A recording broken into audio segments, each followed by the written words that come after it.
Greetings, Earthlings. This is Martek. He is the imaginary alter ego of the gatecrasher more commonly known as LifeInATent. Martek began his existence as a teenage superhero, but has since become addicted to power, fame, and the adulation of a preteen audience.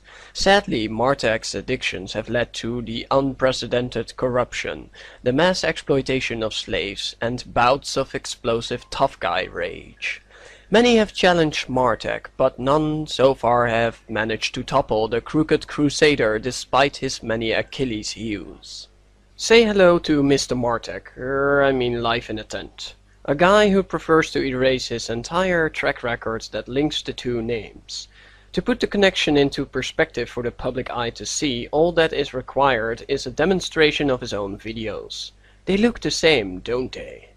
Martek has reported himself under the name Brian Martin, as you can see.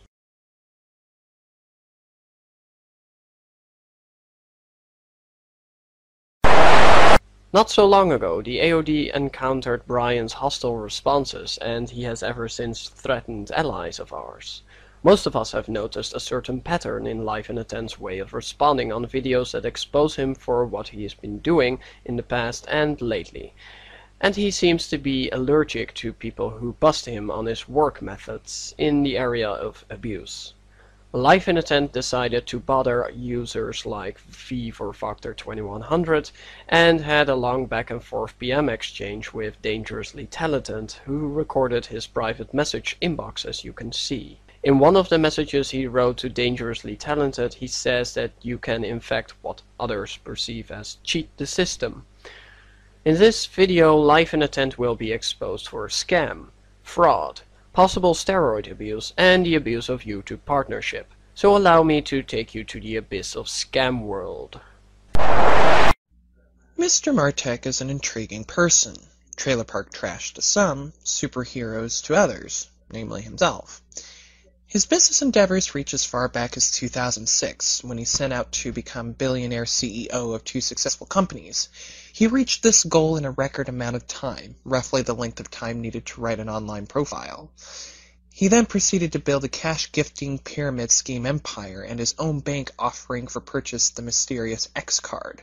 Both projects were said to be for the benefit of Martek's fellow Americans to bring them out of the financial crisis caused by the crash of major institutions. But the only problem was that both projects would only end up crashing the investments of his customers, and the only person who would end up benefiting was Martek.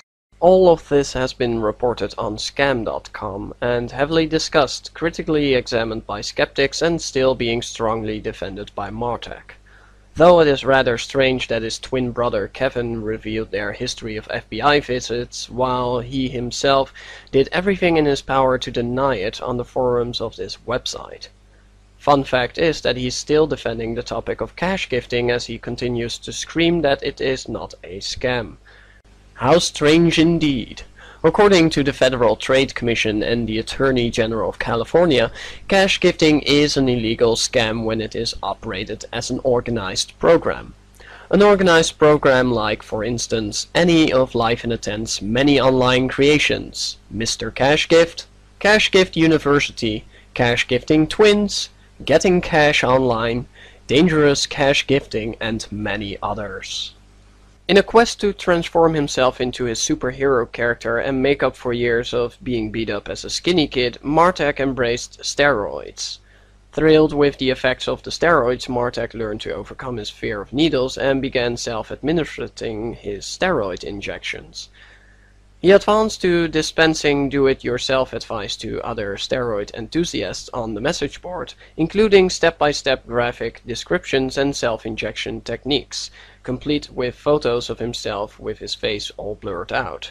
He says you can feel the needle going into the butt fat and meat, but then you can also feel it when it hits the muscle. That's when you push a little more and presto, you are done. His advice came free, requesting only the love and admiration of his fellow adult board members in return. Unfortunately, his post omitted critical warnings, as he's known for being an asshole on forums. No one knows how he got banned exactly. We also couldn't find any information on his prescription for the anabolic steroids. We assume he did not have one. After years of experience in uploading pyramid schemes and superhero animations to YouTube, Mr. Martek eventually decided to radically enhance his YouTube business endeavors, not unlike his artificial enhancement of his musculature. He began spamming the hell out of other users on YouTube in furtherance of his single-minded, unwavering goal: YouTube partnership. After being denied partnership several times, he enlisted the help of his friends, family, and stock accounts to bitch and whine in support of the money-grubbing faggot on YouTube help forums. Eventually, the moderators couldn't stand it anymore, and yes, the hard-earned partnership was won. Soon, mere partnership was not enough. He had to have more and more and more, and this required the purchase and enslavement of thousands of bot accounts to do his bidding. And similar to his prior steroids addictions, Mr. Martek quickly became addicted to these bots. They became an enticingly easy tool, not only for fraudulent self-promotion, but also for discrediting and punishing any opposition. Again, it was time to take things to a new level. His new weapons of choice became misleading thumbnails, misleading text, and leeching onto whatever happens to be the most popular topic of the day for his rambling videos, whether or not he knows anything about that topic or even cares. Eventually, he hit a goldmine: attacking 14-year-old children on the internet. For example, Eric Douglas, and instigating subscribers to cyberbully them on a massive scale. The scamming artistry continued, this time by concocting and launching false accusations about other more popular users like Boxy and Coppercab. This was in the desperate jealous hope that manufacturing controversy would somehow increase his own popularity. Now that LifeInATent was a partner, he had special features available to him on YouTube. One of these features is blocking your own content for copyright and disabling the view count of your own videos. Our contact informed us that he would immediately block an uploaded video to hide it, and while it was hidden, he would apply VoteBots to the video to enhance his view counts and thumb-ups.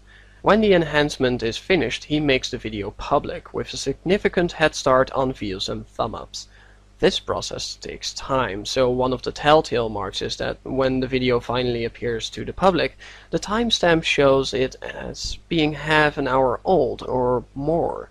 On the 16th of February, LifeInATent uploaded a video entitled "Welcome Aboard Campers." I managed to grab the link of this video before it was pulled behind the scenes with a copyright block to hide it from public view.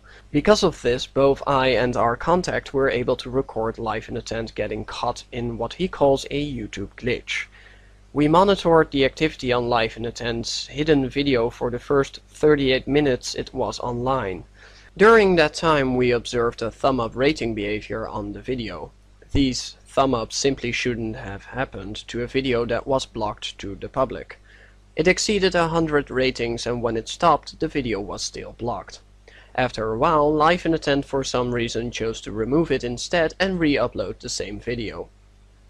Here you can see the two different URLs of the original and the re-uploaded videos.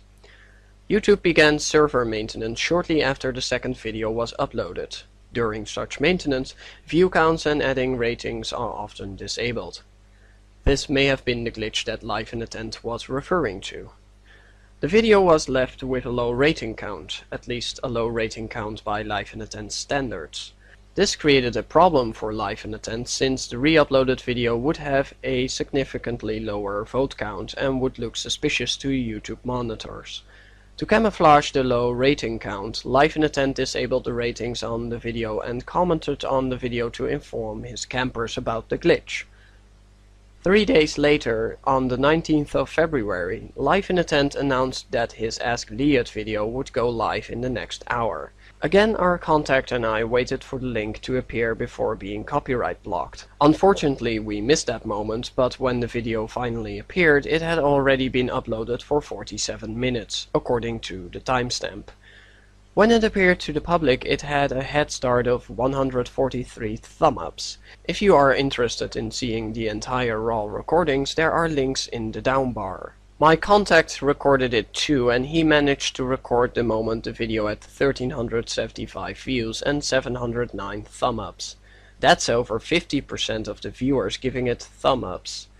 By comparison, no regular YouTubers have videos that get over 50% votes of the amount of views.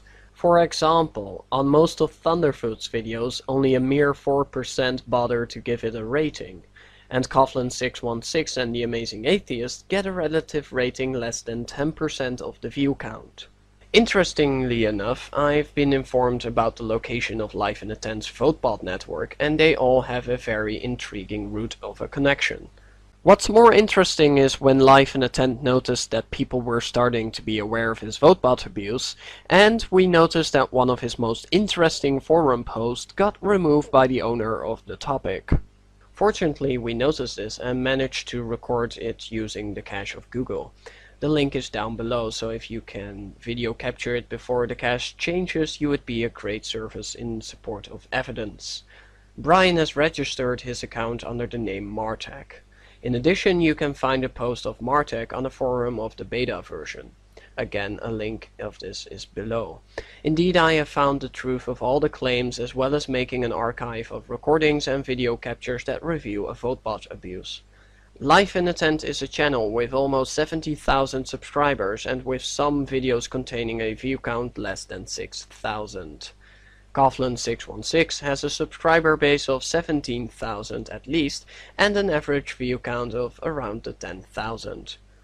Now what is it that is going to make me prove the theory that Brian Martin, known as LifeInATent, is guilty of using VoteBot software to accomplish the boost of his partnership income?